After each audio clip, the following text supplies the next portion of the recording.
Oh, yeah. All right. Who's starting me? Get level, so yeah. Can you just spell your full name and your title? Yep. Great. You guys ready? Yeah. Yep. Yeah, first name Kingman, K-I-N-G-M-A-N, last name Schuldt, S-C-H-U-L-D-T, Fire Chief, Greater Naples Fire Rescue.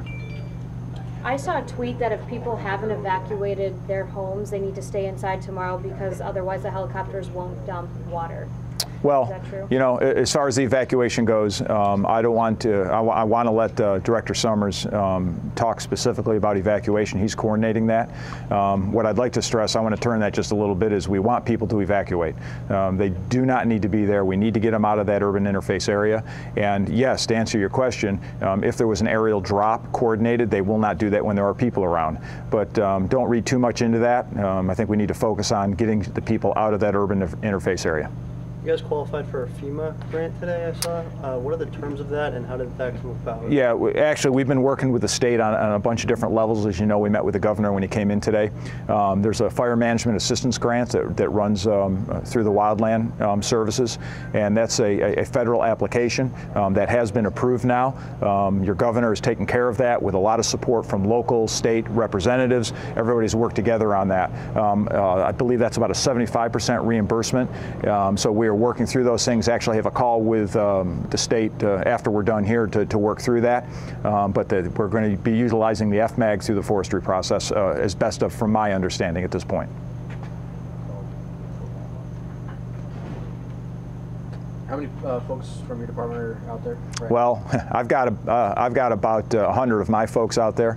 We have every fire rescue agency from Collier County working right now, probably in the tune of about 100 people. We also have about 50 units with 4 people apiece from throughout the state. Broward, Miami-Dade County are here, and then up the southwest coast. So we're in excess of 200 folks here working from the structural side of the response.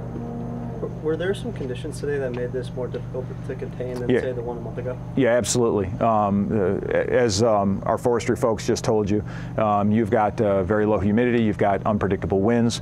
This fire is more severe, unpredictable than what we were facing a month ago. But the challenge is because we have a true urban interface challenge right now. That's why we've, Director Summers is working on that evacuation plan, and we are planning with them. The model is that evacuation of 2,000 people. Those are the people we need to get out of harm's way. I'll let him elaborate on that, but 2,000 is the number. So it's a significant challenge for us, and the urban interface piece right now is a real challenge. Have you found that people have been more reluctant than you were expecting to leave their home? Some are very gracious, some are very grateful, and they evacuate very, very easily. Others, it's pretty tough to get them to go, and it's just not a good scene out there, and we rely on our folks over at the Sheriff's Office to work on that. But many people will. Unfortunately, we still have a lot of people in their homes in the evacuation areas, and I would stress that they do need to evacuate. Was that the situation with the guy today at the animal sanctuary who was injured? Out off the Keens Road area, that was all structural interface. Those were our units out there. There wasn't an injury with that person. He did receive burns.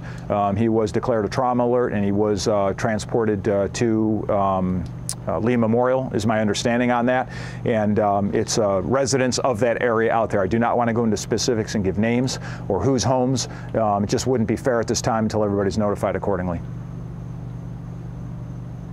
Anything else? To clarify, that was on Keene? Out in the Keene, there's several Keene roads out there, but out in that area is where the injury occurred, yes.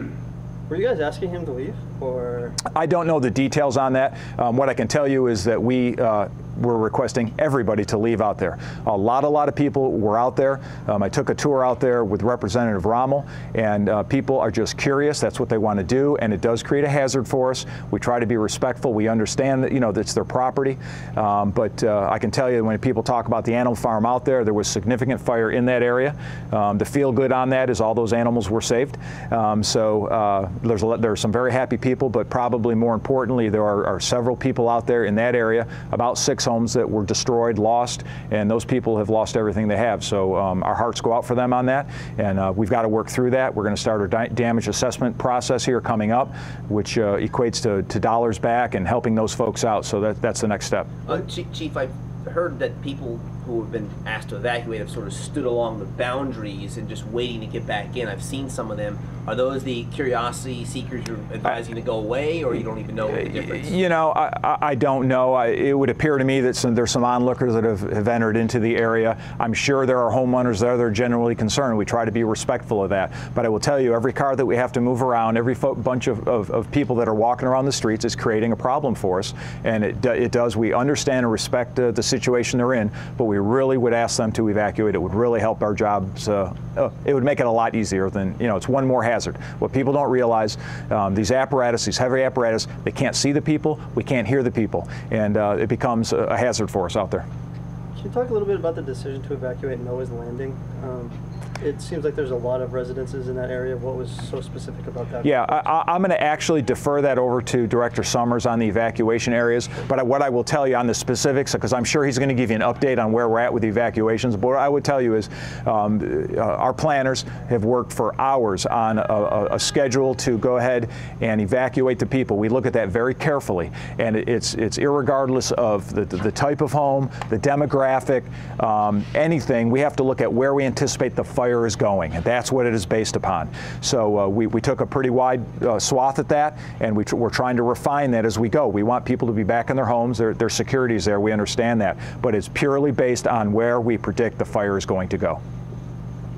Anything else? Okay, thank you. Thank you. Let's take this off you. Thank you, sir. Thanks. You can't get Nicole to do that? What's up, bro? Sleeping. Tomorrow. No, tomorrow's Good. Saturday. I'm listening. Okay, thanks. All right, Ken. No, that's fine. I'm gonna have to use the map because I can't remember all that on my iPad.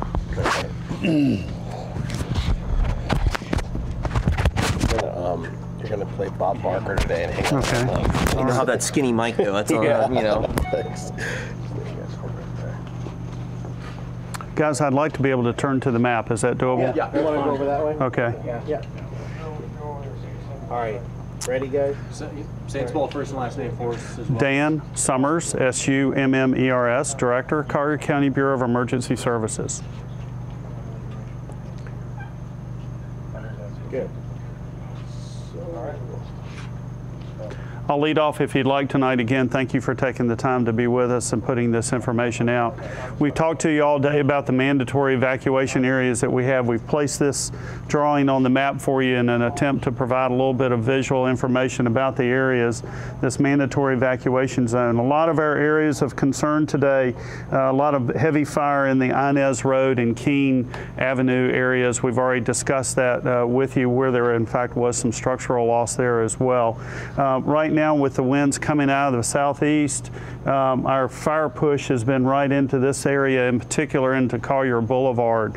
That was the reason that around 4 o'clock today in the orange stripe here is why we did the voluntary evacuation.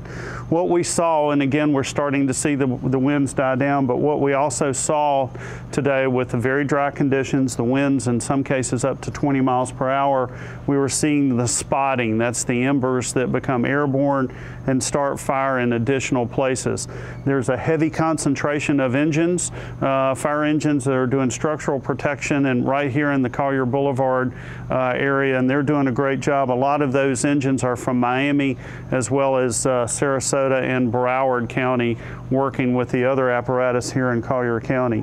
As the chief mentioned, we're still holding this mandatory evacuation. We want folks out of harm's way. We want them to find family and friends or hotels outside of this particular area. Now, we might get a break later tonight, obviously with the winds dying down, with all the equipment that we have, but this does not put us out of the woods for tomorrow. And we have a lot of concern, again, about tomorrow. Maybe not a red flag condition, but still lower humidities and significant winds tomorrow could be an issue. Our federal partners, our state partners, National Guard, we expect more more aircraft in the area. We put out a media release today to remind folks that if you did not evacuate in this area, if the aircraft see civilians on the ground along the fire line, they're likely to abort that airdrop. And that's going to cost money and potentially cost lives. So you've got to stay away from these aircraft that are working the area. It is a particular interesting visual to watch these aircraft, but if you're anywhere close to their drop zone, they're going to abort. And if they abort that flight, we're going to have more property loss and you're going to cause a problem. So again, listen to our media advisories and please act on that accordingly. Again, a terrific job by everybody with all of the resources coming in, but the wind really was working against us today with all of this fire activity.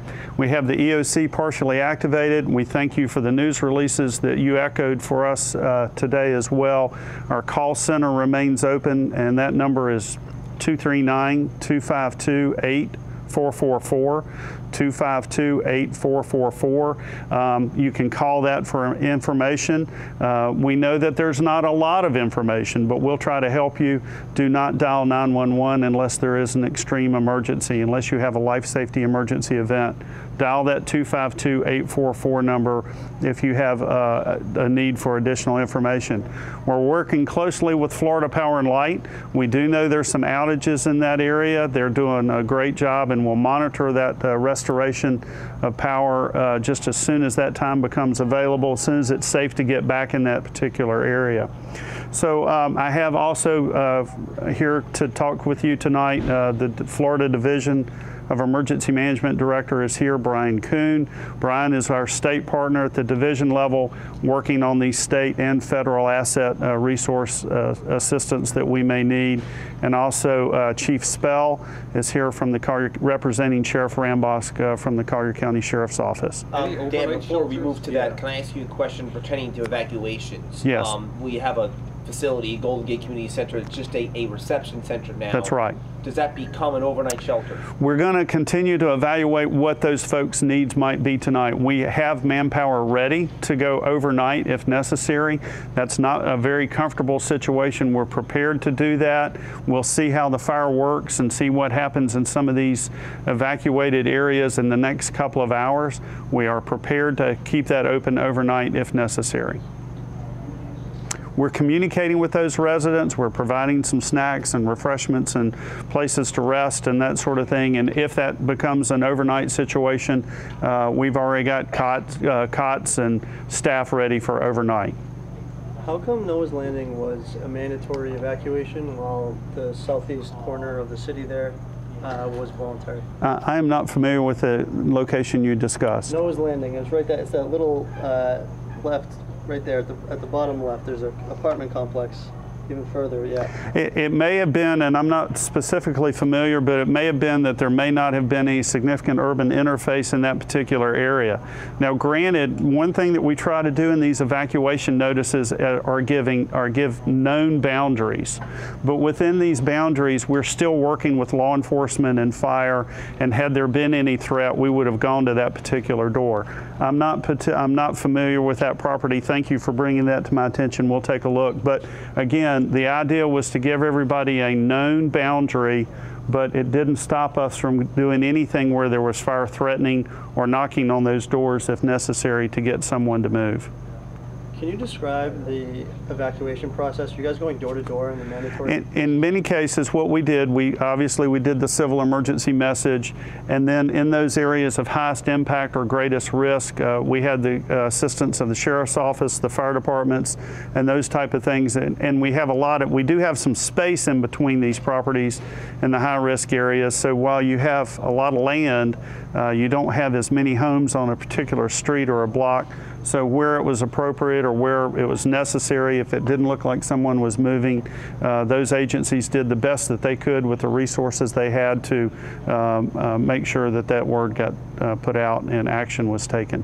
Does that become a forced evacuation at that point when the sheriff's office gets involved? Well, the way, you know, again, it's just like the hurricane evacuation. It is a mandatory evacuation. We are telling you that you are in harm's way, and there's a likelihood that should you have an emergency in that situation, and we are strapped with resources, or we're working to avoid fire hitting your home, that you are in personal danger at that location. Can we physically make you move? The answer is no, we cannot physically make you move, but we want you to be aware that you're at extreme risk, and hence the word mandatory.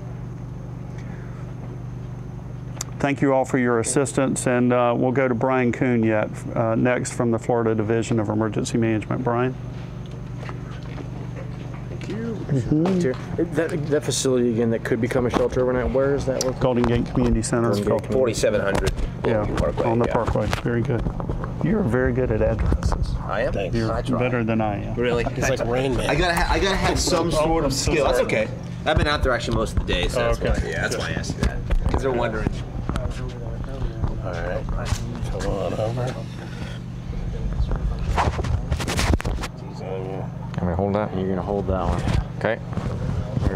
And you're tethered. All right. All right, just slide over this first a little bit. Thanks. That's good? Yeah. All right. You guys ready? Yeah. Yep. All right, I'm Brian Kuhn. I'm the director of the Florida Division of Emergency Management. I just got down this evening from Tallahassee. We've got the State Emergency Operations Center activated, supporting the operations going on down here in Collier County. We're working with Florida National Guard to make sure that all the appropriate resources are in place. We're holding multiple conference calls a day with the State Emergency Response Team, the Governor, the Commissioner of Agriculture, Florida Forest Service, Collier County officials to make sure, again, that all the resource needs of the county are met. We're working with other states, anticipating that there may be greater needs down the road in terms of aviation assets or other personnel. So we're working on figuring out where those assets are, so that should we need to bring them into place, we can do that. You mentioned earlier the Fire Management Assistance Grant. We did get that today from FEMA. That will assist us on covering some of the costs of this fire. Federal government will cover 75% of the costs associated with fighting the fire, the labor, the equipment, supplies, as well as any of the emergency actions going on associated with the fire. With that, I'll take any questions, y'all. No cause yet? No cause?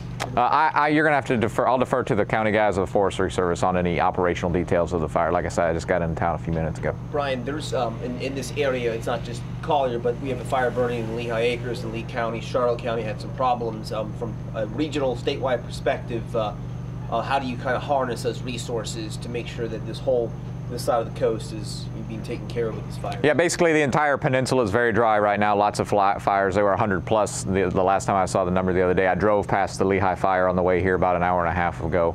That's the other part of why we're activated in Tallahassee after the governor signed the state of emergency last week, was to make sure that we're bringing in the appropriate resources from across the state to assist those counties and local governments who are dealing with those fires. And again, dealing with any outside entities, federal government, other state agencies, to bring in all of the appropriate resources, as well as mobilizing the National Guard in any way necessary to help support them.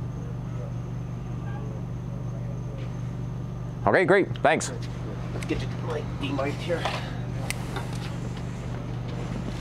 Thank you. You're welcome. Oh, sorry. Appreciate it. You're welcome. And last but not least, Sheriff volunteered you, huh? He's very busy today. Yeah, I know. No, of course. Can you put that in your pocket or hang on, or whatever's easiest for you? thanks, Chief.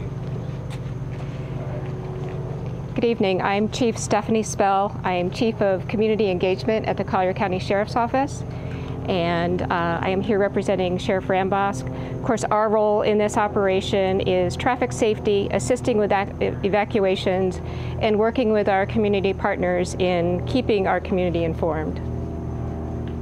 Chief, has it been a challenge with folks who are not obeying the evacuation orders? Has that been difficult for your deputies to get everybody out? Well, certainly we are encouraging everyone to obey the mandatory evacuation orders.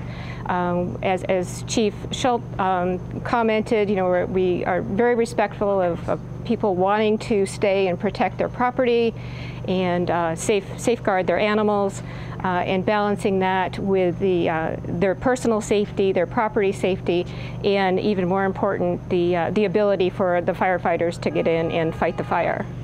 People, I mean, the chief mentioned that people that are kind of hanging around, onlookers, are impeding the ability of first responders to do their job. Is that against the law? I mean, could people be arrested for that? Well, absolutely. We understand that people are curious about this. We're trying to get out as much information on social media through our partners in the media. So, if they're curious about the incident and want to know what's going on, please do that via social media and the regular channels rather than going out to the scene.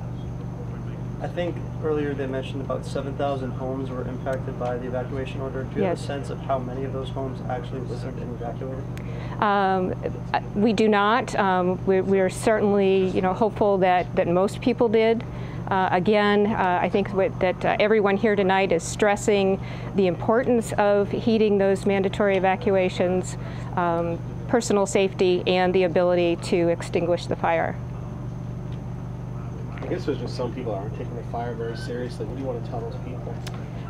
That it is a very serious situation, and the mandatory evacuation orders are, very much appropriate and really should be listened to. Tomorrow's going to be the same thing, you anticipate? That's going to be up to the Forestry Service to determine what the conditions are for what happens overnight and what happens in the morning. Do you have extra deputies out tomorrow for this?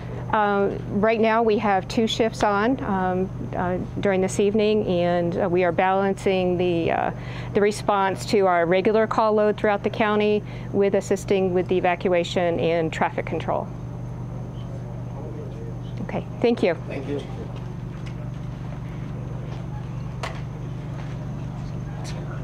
Can I have you just take that? Thank you. Okay, thank you. Thanks. Thank you.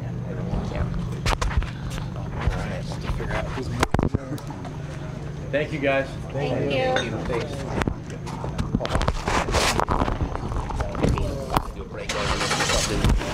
Maybe we can talk about it. Let me call Larry. You can use 1 or 2 people, and I can use the other. Yeah, there's a lot here. I mean, there's obviously the part about people like blocking the planes is important. Right. Let me call Larry.